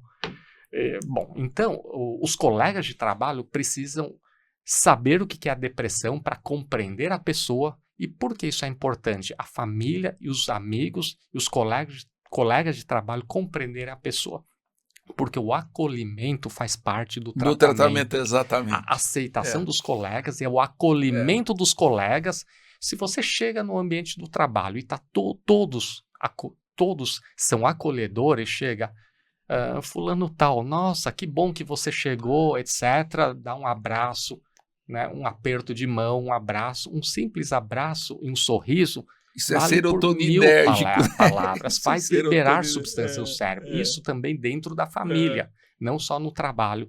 E se o colega perceber que o amigo não está conseguindo desempenhar, ao invés de criticar, nós podemos ajudar a fazer tal tarefa e falar coisas boas. Por exemplo, não fique preocupado, é muita coisa mesmo, vamos devagar, vai fazendo tal coisa que eu vou te ajudando na outra coisa. Ou seja, acolhimento dentro do ambiente do trabalho é extremamente importante para a reabilitação, para trazer de volta aquele funcionário, aquela pessoa que funcionava bem e agora o cérebro não está conseguindo executar. Bom, a família, a mesma coisa. Ao invés da esposa, ou o marido, ou o filho, ou o pai brigar com a pessoa, ao invés de brigar, que tal nós acolhermos a pessoa, sermos compreensivos e nós ajudarmos a pessoa e tratar com amor e carinho? Tratar com amor e carinho é o item número 1 para tratar a depressão. Você falando assim, eu fiquei pensando, a gente pensar até bolar uns 4 ou 5 As do acompanhamento do paciente com depressão para a família, né? Verdade. 5 As, né? O que a gente pode fazer para esse paciente? A gente pode dar amor, ajudar, acolher, acompanhar e avaliar, indicar a avaliação adequada para essa pessoa que a gente identifica, né? Talvez esses 5 As do... Vamos meter um sexto A e atenção, né? E atenção. Agora, assim... Verdade. Então, os nossos filhos, por exemplo, que estão com depressão e que estão indo mal na escola, não estão conseguindo ter amigos, né? Nós, familiares, nós temos que juntar os amigos e os amigos, ao invés de ficarem fazendo bullying, de acolher exatamente essa área que eu ia falar. A gente falou do trabalho, mas o adolescente, ele é super vulnerável à depressão e justamente por causas bioquímicas. Causas bioquímicas. O cérebro na adolescência muda. É uma tempestade, flutua. Né? Imagina a menina que cicla, que começa a ciclar. É uma flutuação. E, cara, o bullying é uma coisa, assim, cruel para quem tem depressão. É cruel. Eu sei que é cruel, porque eu já vi isso acontecer. O ambiente escolar, ele tem que ser trabalhado. Não tem... Até mais do que o ambiente... Eu acho que quando você dá uma palestra para adultos numa empresa, eles vão compreender melhor do que ali no ambiente escolar. Porque é um ambiente onde está todo mundo em ebulição, está todo mundo mudando o cérebro ali, e esse adolescente, eu acredito que é muito mais vulnerável. Não sei qual que é a opinião de vocês. Quando a escola faz intervenções adequadas, funciona muito bem. Porque aquele indivíduo que começa a ficar mais isolado, os amiguinhos começam a chamar. Olha, ele não está bem, vamos chamar ele para participar mais. isso exige atenção, né? Da equipe, da escola, né? E dos pais, né? Verdade. Então, ensinar um aluno a tratar bem outro aluno, isso é função de professor, sim. Não somente do professor, função dos pais. Então, os pais podem falar, nossa, aquele seu amiguinho que não tem muito amigo, chama ele para vir aqui para casa, tratar bem, ensinar o filho a tratar bem o amigo que está isolado. E assim por diante. Isso faz muita diferença, seja na escola, no tratamento, seja no trabalho. Para o resto da vida do adolescente. Bom, e somente isso também não é suficiente para a maioria dos casos mais moderados a graves. Há necessidade também, além da medicação, há necessidade da psicoterapia. Ou seja, o papel do psicólogo, o papel de profissionais da área de saúde mental, além do psiquiatra, claro, extremamente importante. Aliás, não existe tratamento de depressão que não haja psicólogo envolvido. Né? Não existe. Não existe. O não paciente existe. Ele precisa de um acompanhamento contínuo e muitas vezes semanal, bissemanal. Então, o profissional, o psicólogo, ele faz essas intervenções mais constantes do que o psiquiatra, muitas vezes, o médico, que acaba tendo uma abrangência maior de pacientes, né? E é essencial o trabalho em equipe. Tratar a depressão... Ou equipe multidisciplinar. E tratar a equipe multidisciplinar. Envolve psiquiatra, psicólogo, família, equipe, acompanhante terapêutico, em muitos casos, nutricionista. Todos esses profissionais são essenciais no tratamento de depressão. E uma coisa interessante é que hoje, com as consultas online, o acesso ao psicólogo ficou até mais fácil, né?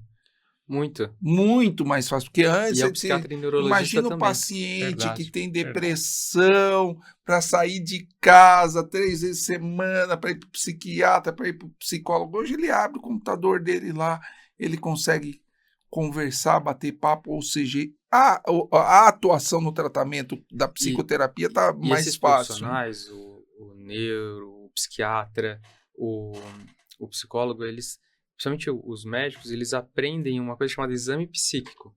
Isso é uma avaliação, é um exame que ele aprende metodologicamente a avaliar esse paciente. E que um dos benefícios da parte online que prejudicou muito pouco, diferente de outras áreas da medicina, que você não tem que fazer essa avaliação mais às vezes física. Você tem que fazer um exame físico mais contundente. Isso, por um lado, aumenta muito a nossa forma de conseguir propagar e alcance, né? Porque muitas vezes a gente não tem aquele profissional próximo ou acesso, né, tão fácil para as pessoas. Isso facilita muito. Até pequenas intervenções no dia a dia, nesse acompanhamento contínuo do paciente com depressão. Então, até agora nós falamos de que o tratamento não se resume a uma pílula milagrosa. Que há necessidade de vários outros aspectos do tratamento, modalidades de tratamento, a começar, por exemplo, dentro de casa, com os familiares engajados e acolhendo a pessoa que está deprimida. Bom, saindo do ambiente familiar, os amigos, saindo do ambiente dos amigos, o próprio trabalho e colegas de trabalho, nós só teremos bom resultado se nós atingirmos o nível família, amigos e colegas de trabalho. E fora isso, somente isso não é suficiente também. Há necessidade de aspectos psíquicos. E por quê? Porque tanto a família como o psicólogo, né? Tanto o psicólogo que faz psicoterapia, assim como o psiquiatra que faz psicoterapia, tem vários psiquiatras com formação para ser psicoterapeuta, né? A psicoterapia é uma maneira de neuromodulação, é uma maneira de neuromodular o cérebro através da conversa, né? Ou seja, a conversa é terapêutica. É verdade. Quando nós estamos... Não é só uma simples conversa, né? Isso. É uma técnica, né, que vai buscar familiar acolhedor da pessoa. Perfeito. Familiar acolhedor, assim como os amigos acolhedores, eles já produzem neuromodulação. Um cachorrinho do lado dando uma mão amiga, né?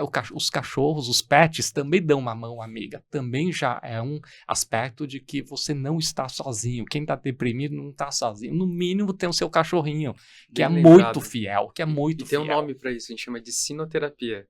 Sinoterapia? O que é Sinoterapia. sinoterapia? Terapia com Com animais. os pets. Congresso americano que ele falava, não, porque eles são por amor, os É. animais, né? Então eles conseguem identificar sentimentos de tristeza e eles ajudam a absorver. Então o pet ele pode ser um grande aliado no tratamento de depressão. A via de regra, o tratamento de medidas intervencionistas ela ocorre quando esse paciente ele não responde a 2 medicamentos em doses efetivas e elevadas até o máximo. Quando esse paciente passa a não responder a 1, 2, 3 tratamentos, a gente começa a pensar que quanto mais tempo a gente demora para tratar, é mais prejudicial para esse paciente. Então, hoje a gente tem medidas que têm ações mais intensas e são extremamente efetivas, seguras para os pacientes. E a gente hoje tem aprovado com não necessariamente uma sobrecarga de um benefício em relação a uma outra, né? Que é a eletroconvulsoterapia, a eletroestimulação magnética transcraniana e as aplicações de acetamina. O que é a estimulação magnética transcraniana? Tá. Explica aí, pessoal. Basicamente, a estimulação magnética transcraniana, através de magnetismo, ela cria um raio de onda de caminho para a onda elétrica estimular áreas específicas do cérebro. Né? Geralmente, córtex pré-frontal dorsomedial e dorso lateral. São áreas que são relacionadas a transtornos de humor. A gente tem estudos que mostram melhora de estimular essas áreas. Geralmente são várias sessões que são feitas com duração de... Métodos mais novos podem durar menos tempo, como o Theta Burst, mas geralmente em torno de 30 minutos, 1 hora, uma sessão. E eles funcionam como adjuvante do tratamento. Esses pacientes, geralmente, eles continuam fazendo uso dos medicamentos, mas por um período curto eles fazem essas intervenções. Isso geralmente otimiza a melhora de sintomas mais resistentes ao tratamento inicial desse Eu paciente. já vi vários casos. É clássico essa indicação, né? Anedonia, sintomas de tristeza mais resistentes que eles não conseguem responder com os medicamentos tradicionais e otimizam esse tratamento. É essencial a gente desmistificar e tirar esse preconceito para esses pacientes mais graves, porque muda, game change na vida deles. Ele muda a vida. Eu já vi muito triste quando a gente chega no consultório e tem um paciente que às vezes está 10 anos fazendo tratamento, sem melhora, totalmente sem esperança, às vezes vem obrigado pela família e ele nunca ouviu falar desses tratamentos. A gente não vai indicar para todo mundo, mas para casos que tenham essa indicação, que eles não estão respondendo, realmente mudam a vida.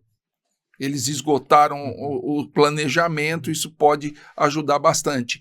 A estimulação magnética transcraniana é uma técnica recente em que se usa bobinas que geram campo magnético e essas bobinas são colocadas em torno da cabeça do paciente e ao gerar campo magnético, o campo magnético ele modifica o funcionamento, a fisiologia do cérebro e das suas vias neurais. Então, quando esse campo magnético no cérebro, ele estimula várias vias neurais, produzem inclusive respostas elétricas no cérebro, ou seja, o magnetismo, a interação entre a energia magnética com o cérebro acaba gerando inclusive respostas elétricas no cérebro, e isso faz com que é uma tentativa para o cérebro funcionar de uma maneira diferente.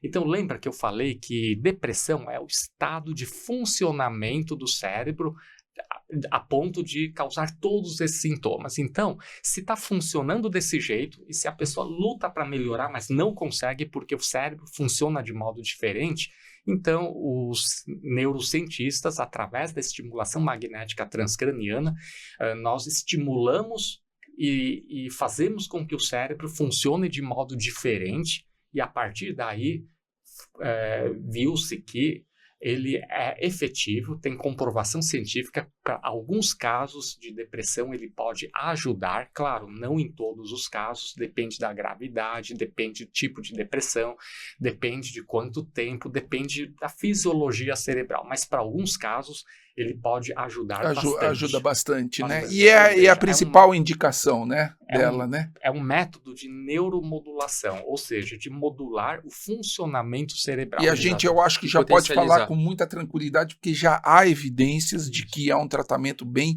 efetivo para depressão, né? São tratamentos estabelecidos em guidelines de tratamento de depressão, né? Inclusive teve uma atualização do QMET ano passado, que eles já estavam inclusos, né? Mas que reforça o benefício desses tratamentos e que são imprescindíveis para casos mais graves que não estão tendo resposta. A gente não pode se contentar com o paciente passar anos, às vezes, com os tratamentos mais iniciais e não ter melhora, e a gente não buscar esses tratamentos. E lembrando, não podemos pular as etapas. Exato. Existe a indicação não específica para esses pacientes. O tratamento tem que começar lá onde a gente falou, né? A psicoterapia, a terapia familiar, a medicação, o acompanhamento, e o psiquiatra vai ter a percepção de indicar ou não o tratamento, certo? Perfeito. A estimulação magnética transcraniana é um método importante, tem as suas indicações, e é claro, assim como não existe a pílula milagrosa, o remédio milagroso ou a psicoterapia milagrosa, a estimulação magnética transcraniana, ela também não faz parte dos tratamentos milagrosos. Então, é muito importante saber que o tratamento ela deve conter múltiplas modalidades para neuromodular o cérebro. Porque é o sonho de qualquer paciente, né? Eu tenho problema de depressão tal, vou colocar um capacete, vou receber umas ondas e vai dar tudo certo. Não é assim. Eu acabo fazendo muita indicação dessas 3 modalidades, né, de tratamentos, e eu uso de forma, assim, equitativa as indicações, porque cada paciente tem um perfil e vai ter maior benefício com esses tratamentos, né? A gente tem também a eletroconvulsoterapia. Exatamente. Vamos falar da eletroconvulsoterapia. Eu queria frisar bem isso pelo seguinte: eletroconvulsoterapia tem muito preconceito. Muito preconceito. Mas muito preconceito mesmo, especialmente pelos filmes da década de 50, que mostravam, né, aqueles pacientes, que era outra época, outra história. Esses pacientes, eles não eram anestesiados. Então você vai falar da indicação e vai falar como é que se faz eletroconvulsoterapia hoje. Certo. Primeiro, o que é eletroconvulsoterapia? A eletroconvulsoterapia é uma abordagem que é utilizada já há mais de 50 anos e consolidada para casos de depressão. Só que, ela utiliza dois circuitos, né, que fazem um circuito de onda elétrica que passa de um lado do ânodo para o cátodo, né, que a gente fala no cérebro. E a partir daí isso faz um estímulo elétrico nesse cérebro direto. Hoje ela é feita em ambiente de centro cirúrgico, com anestesia, o paciente ele não sente nada e tem indicações muito específicas, quadros de depressão muito graves, como, por exemplo, indicações de quadros de catatonia. Aquele indivíduo tem uma depressão tão grave, a gente estava comentando sobre a depressão que sente que os órgãos estão podres, mas às vezes ele nem se movimenta, ele entra num estado de rigidez, né? Ou quadros que não têm uma resposta para vários tratamentos, ou, por exemplo, episódios de gestantes com quadro de psicose, um quadro grave. Por quê? Porque essa gestante ela vai ter uma série de restrições com o uso de medicamentos. Entendi. E quando você passa só uma corrente elétrica pelo cérebro, isso não gera dano para ela e tira ela desse quadro mais agudo grave. E esse tratamento de eletroconvulsoterapia, aquele terror que era na década, que mostrava em filmes. Inclusive, existe um preconceito tão grande que eu acho que teve uma discussão no Congresso para liberar a eletroconvulsoterapia. Eu não sei em que época que foi, que tiveram vários discursos contra o tratamento, enfim, por desconhecimento, por ignorância mesmo. Mas, inclusive, né? Agora tem um movimento de incluir na ANS o ECT, na eletroconvulsoterapia, que desde 2016 ela estava para ser incluída porque os benefícios são inegáveis para esse pequeno grupo de pacientes graves, não é para todo mundo, isso deixar claro, mas que esses pacientes que às vezes estão anos fazendo tratamento, que vão ter uma série de prejuízos, eles podem ter benefício muito rápido. E que tem risco de vida, né? Tem risco de vida, exato. Não é para todo mundo, mas para quem às vezes está em risco de vida pode ser essencial para melhora clínica e reabilitação desse paciente. E como que ela é feita? Como é que você faz a eletroconvulsoterapia? Em centro cirúrgico, com anestesia? Como é que se faz? Esse paciente ele é encaminhado para um centro cirúrgico, é feito ou um Você tem ambiente uma internação hospitalar, né? com características adequadas para isso, né, com a estrutura equivalente, é feita uma anestesia e é feita uma regulação da dosagem que é feita para aquele paciente e são sessões geralmente ou bissemanais ou semanais. Isso vai espaçando, não é um tratamento que ele vai fazer a vida toda, isso é importante. É um período de intervenção igual a A estimulação magnética transcraniana. E é limitado.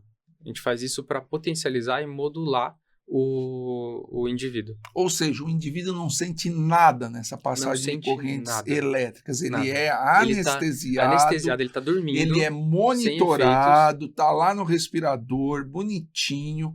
E quando acorda, pode até acordar bem, né? Porque é rápido o efeito da eletroconvulsoterapia. Sim, como o tratamento muitas vezes acaba sendo semanal, ou até mais de uma vez por semana, esses indivíduos, eles voltam às atividades e saem no mesmo dia do hospital. Ou seja, é um tratamento, não é aquele terror que se mostrava em filme, a gente tem que tirar esse preconceito das pessoas, porque é um tratamento muito bom e muito efetivo para uma parcela pequena o paciente não desses sente tratamentos com dor, depressão. ele não sente nada. Joia. E você falou do terceiro tratamento e último tratamento. Isso, é o tratamento com escetamina, que se vai nos guidelines. O que é escetamina? Escetamina. Ele é um anestésico que ele é utilizado na prática da anestesia desde 1956, se eu não me engano, e a partir de 2019 foi aprovado no Colégio Europeu e na Americano e no Brasil em 2020. Você usa doses subanestésicas. Isso é muito importante de falar para a população. Não são doses de anestesia, são subdoses que foi observado que ele tem um estímulo num neurotransmissor chamado glutamato. O estímulo nesse receptor glutamatérgico auxilia e potencializa também tratamento de depressão. Olha só.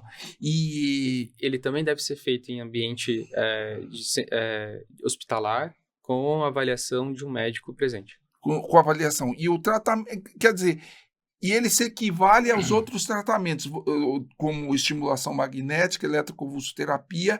A aplicação desse anestésico também se equivale aos outros tratamentos. Quer dizer, você vai individualizar. Não é que o paciente seja mais grave e você chegue às aplicações. Quando o paciente precisa de um desses 3 tratamentos, isso é uma individualização. Exato, uma individualização e até alguns casos mais graves, às vezes o paciente ele vai passar por esses 2, 3 desses tratamentos. Um paciente que fez uma estimulação magnética transcraniana pode fazer eletroconvulsoterapia ou ECT. A ideia é que a gente vai tentar entrar todos os recursos para reabilitar esse paciente. Isso é muito importante saber que existem essas possibilidades. Importante frisar que isso é para uma parcela muito pequena, da população de pacientes com depressão. Né? Mas é uma grande parcela que muitas vezes, se não fizer o tratamento adequado, ela vai evoluir para suicídio, que é O tratamento de depressão, ela compreende múltiplas modalidades e nós vamos escalando de acordo com a gravidade do paciente e de acordo com a individualização de cada paciente. Uma coisa que nós sempre prezamos é a neuromodulação através dos familiares e da parte dos amigos e colegas de trabalho. Esse tipo de neuromodulação, estímulos cerebrais para neuromodular o funcionamento cerebral através de familiar, ele é muito importante e efetivo. Nós sabemos que é um tratamento efetivo, tratamento familiar. Fora isso, nós fazemos a neuromodulação farmacológica através dos antidepressivos, diversas classes de antidepressivos, né? Em que, ao nível de consultório, nós prescrevemos o clínico geral, o neurologista, o psiquiatra prescreve o antidepressivo e nós vamos ajustando a dose e nós sabemos que o tratamento não para por aí e não deve ser somente a pílula milagrosa do antidepressivo. Há necessidade também, dependendo, pode haver indicação de outras técnicas de neuromodulação. Por exemplo, a neuromodulação por estimulação magnética transcraniana, por exemplo, né, que nós acabamos de comentar, Sim, que é sim. através de ondas magnéticas, através de estímulos magnéticos, nós mudamos o funcionamento do cérebro através de ondas de magnetismo. Bom, nós temos uma outra classe que é o que nós chamamos de eletroconvulsoterapia, que enquanto que a estimulação magnética transcraniana usa o magnetismo para modificar o funcionamento cerebral, para neuromodular as vias neurais, a estimulação eletroconvulsoterapia utiliza a corrente elétrica para fazer esse tipo de ação, ou seja, nós, num ambiente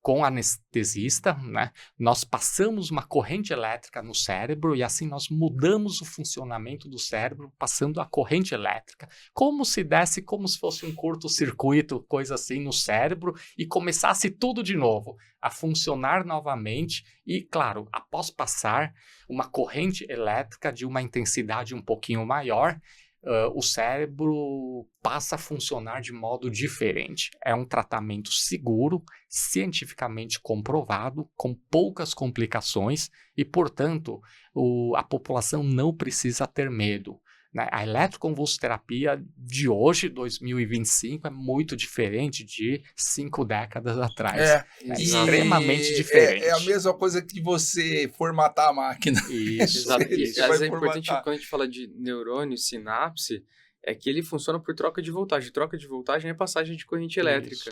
Inclusive, a técnica, a maneira como se passa a corrente elétrica, hoje em dia é diferente da técnica do passado. Dos filmes de terror, né? Ou seja, a medicina evoluiu muito nessa área. Bom, e essa última técnica que nós discutimos foi sobre a técnica de infusão de cetamina ou infusão de ketamina, como alguns dizem, né? Porque no inglês é com K, né? Aí, mas traduzindo para a língua portuguesa é cetamina.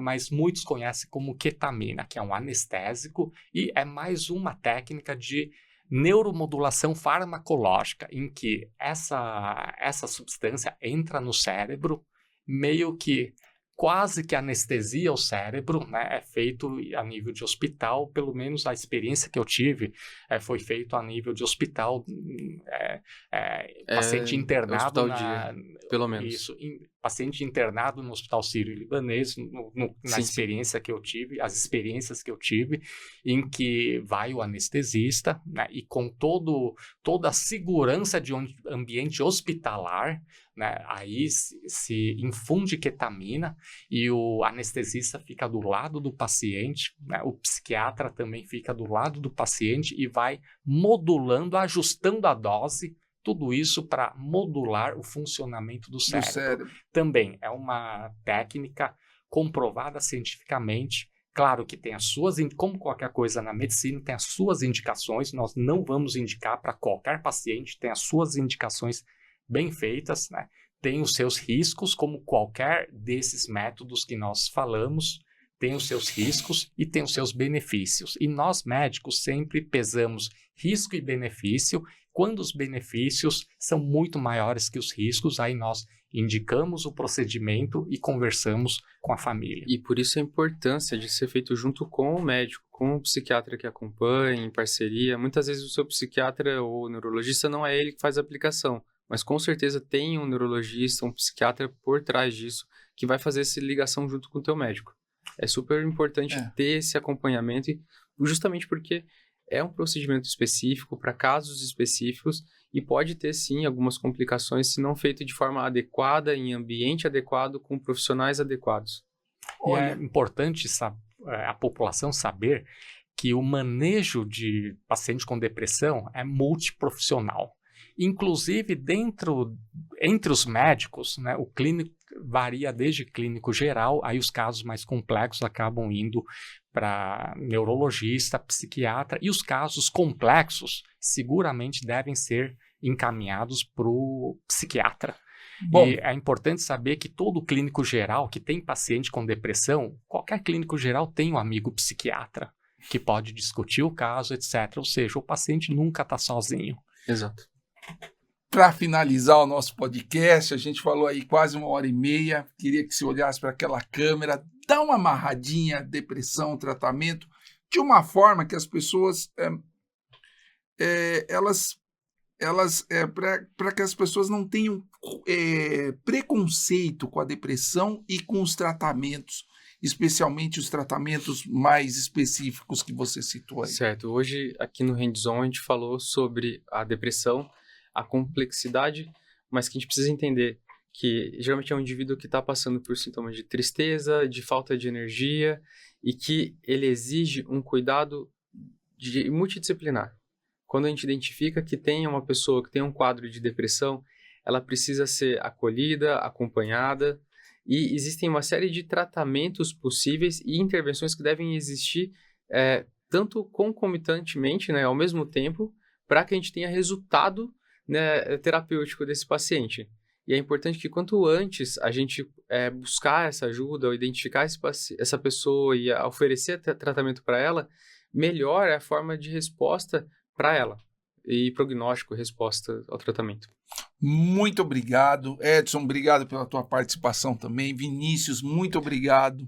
Eu acho que esse podcast ele vai ter muito valor aí para a sociedade. Muita gente vai passar a entender melhor a depressão através da divulgação do que a gente falou aqui hoje. É sempre importante falar mais e falar bastante sobre esse assunto, que é uma epidemia aqui no Brasil. Obrigado você que assistiu todo o episódio, gostou, deixe seu like, compartilhe o vídeo e até o próximo episódio. Médicos Hands-On, ligando a medicina de ponta com você.